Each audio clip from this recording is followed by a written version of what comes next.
Hello दोस्तों, welcome to my YouTube channel S Life Knowledge. तो दोस्तों, आज हम डिस्कस करेंगे BA second semester ancient history. अगर आप लोगों ने ली है सेकंड सेमेस्टर में एंशिएंट हिस्ट्री तो ये वीडियो आपके लिए बहुत ज्यादा महत्वपूर्ण होने वाला है। तो चलिए देखते हैं हम क्या पढ़ने वाले हैं। आज हम पढ़ेंगे unit second, BA first year second semester unit second में महाजनपदों का विकास। महाजनपद काल जो है, इसका जो इतिहास है वो 200 वर्षों का इतिहास है।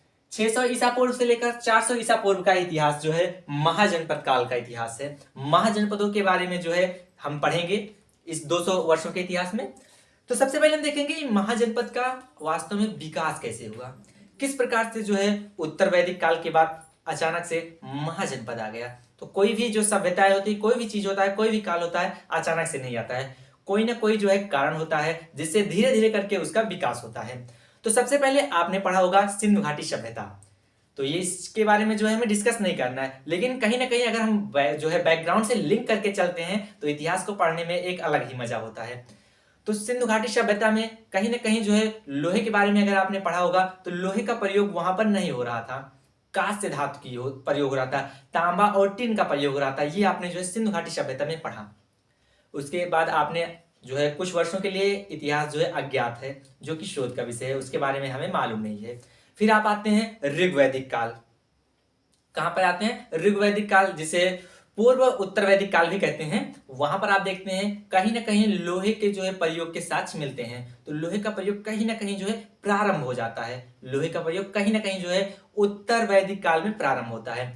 उसके बाद आपका आता है उत्तर वैदिक काल। ऋग्वैदिक काल के बाद फिर आता है आपका उत्तर वैदिक काल, जो कि लगभग 1000 ईसा पूर्व से लेकर 600 ईसा पूर्व का इतिहास है। 1000 ईसा पूर्व से लेकर 600 ईसा पूर्व का इतिहास है, जहां पर सामान्यतः लोहे का प्रयोग हमें देखने को मिलता है। सामान्यतः किसका प्रयोग देखने को मिलता है? लोहे का। अब जो है सामान्यतः लोहे का प्रयोग होने लगा, फिर क्या होता है धीरे धीरे बहुत ज्यादा मतलब कि विस्तृत क्षेत्र में जो है बहुतायत लोहे का प्रयोग फिर इसके बाद प्रारंभ होता है। तो जब बहुतायत लोहे का प्रारंभ हो जाता है, लोहे का प्रयोग होने लगता है, तब आपका आता है महाजनपद काल। तो दोस्तों याद कीजिए, आपने कभी ना कभी जो है प्रदूषण पर निबंध लिखा होगा। छोटी क्लासों में आपने निबंध लिखा होगा प्रदूषण पर। तो वहां पर आपने कल कारखानों के बारे में लिखा होगा। तो वहां पर जो है ये कल का जो है प्रयोग किया जाता है, लोहे के लिए किया जाता है। कल का प्रयोग किसके लिए किया जाता है? लोहे के। तो ये जो कलयुग है आपका, अगर हम इस भाषा में पढ़ें, अपने इतिहास की भाषा में पढ़ें, तो कहीं ना कहीं जो कलयुग का अर्थ है, कलयुग का कहने का मतलब है, वो कहने का मतलब है लव युग। तो ये जो हमारा चल रहा है, ये लव युग चल रहा है। कौन सा युग चल रहा है? लव युग चल रहा है, क्योंकि अब लोहे का प्रयोग बहुत ज्यादा होने लगा। तो महाजनपद काल में क्या होता है? लोहे का व्यापक स्तर पर प्रयोग होने लगता है। तो ये एक कारक है, ये एक कारण है जो महाजनपद के काल के विकास में कहीं ना कहीं जो है महत्वपूर्ण भूमिका निभाता है। अब आप देखेंगे राजाओं द्वारा साम्राज्य विस्तार की आकांक्षा। अब ये समझिए कि राजाओं द्वारा साम्राज्य विकास की आकांक्षाएं हो रही हैं, उनके अंदर जो है लालसा हो रही है साम्राज्य विस्तार की। तो ये महाजनपद काल के विकास में कैसे महत्वपूर्ण भूमिका निभा रहे हैं, तो ये समझते हैं। आपने पहले देखा जन, पहले क्या होता था? जन होता था जिसका मुखिया होता था, या फिर ग्रामीण होता था जिसका मुखिया ग्रामीण होता था। जन का भी मुखिया होता था।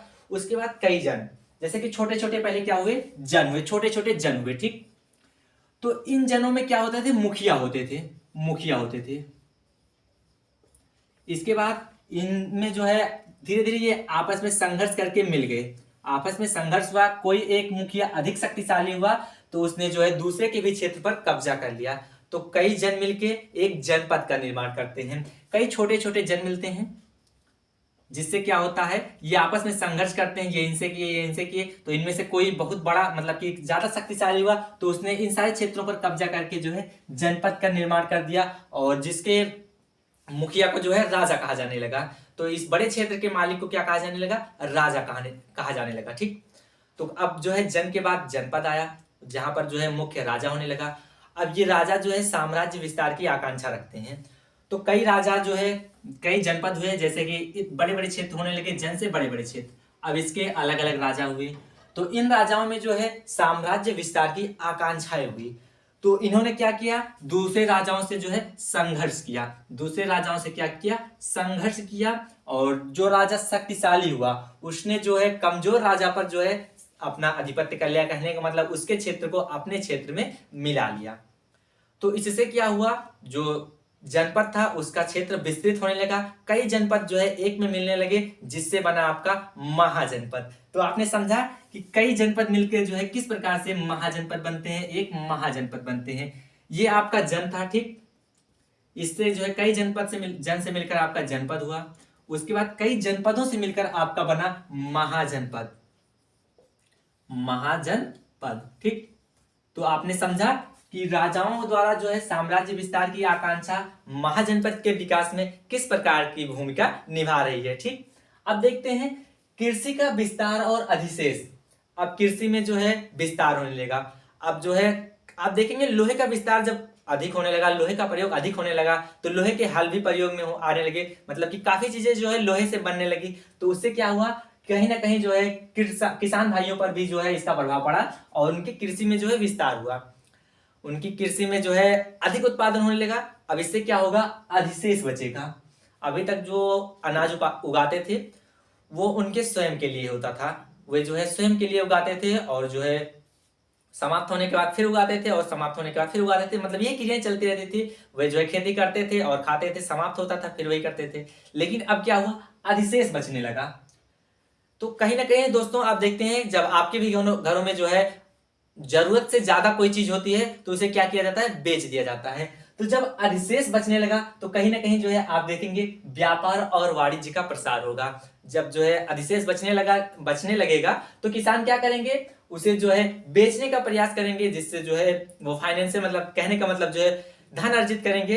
अनाज के बदले जो है उसे बेचकर, अधिशेष को बेचकर जो है धन अर्जित करेंगे। तो इससे कहीं ना कहीं जो है व्यापार और वाणिज्य का प्रसार हुआ। अब जब व्यापार का प्रसार हो रहा है, व्यापार और वाणिज्य का, तो इससे आपके जनपद का भी विकास होगा, आपका जो क्षेत्र होगा वो कहीं ना कहीं जो है विकास करेगा। उसके बाद आप देखेंगे प्रशासनिक स्तर पर रक्त संबंधों का खंडन। अब क्या हो रहा है, कहीं ना कहीं जो है योग्यता की बात आने लगी, ठीक। अब ऐसा नहीं है कि कोई आपका सगा संबंधी है तो उसे ही जो है ऊंचे पदों पर रखा जाएगा। अब यहाँ पर जो है योग्यता की बात होने लगी कि आपके पास अगर योग्यता है तब आपको जो है उच्च प्रशासनिक स्तरों पर रखा जाएगा। उसके बाद आप देखेंगे सामाजिक एवं धार्मिक मापदंडों या मानदंडों में अस्थायित्व आने लगा। तो अब यहाँ पर जो है जैन धर्म और बौद्ध धर्म जैसे महान या फिर बड़े धर्मों की जो है बात होने लगी। ये धर्म भी जो यहाँ पर दिखने लगे हमें महाजनपद काल में, ठीक। उसके बाद आप देखेंगे नए क्षेत्रों का विकास या फिर नए क्षेत्रों की जो खोज थी वो लगभग पूरी हो चुकी थी। अब लोग जो है पश्चिम से पूरब तक आ चुके थे। तो अब क्या होना था, अब नए क्षेत्र की खोज नहीं करनी थी, हमारा जो मौजूदा क्षेत्र है उसी में हमें जो है विकास करना था। तो दोस्तों आई होप आप लोगों ने समझ लिया कि महाजनपद का विकास किस प्रकार से हुआ और कौन कौन से कारक थे जिसने महाजनपद काल के विकास में महत्वपूर्ण भूमिका निभाई। तो दोस्तों इसी प्रकार के वीडियो के लिए आप हमारे चैनल को सब्सक्राइब कर सकते हैं, साथ में आप बेल आइकन को ऑल पर सेट कर लीजिए, जिससे कि इस प्रकार के लेटेस्ट वीडियो का जो नोटिफिकेशन है वो आप तक सबसे पहले पहुंचेगा। तो दोस्तों मिलते हैं फिर किसी वीडियो में, तब तक के लिए जय हिंद जय भारत।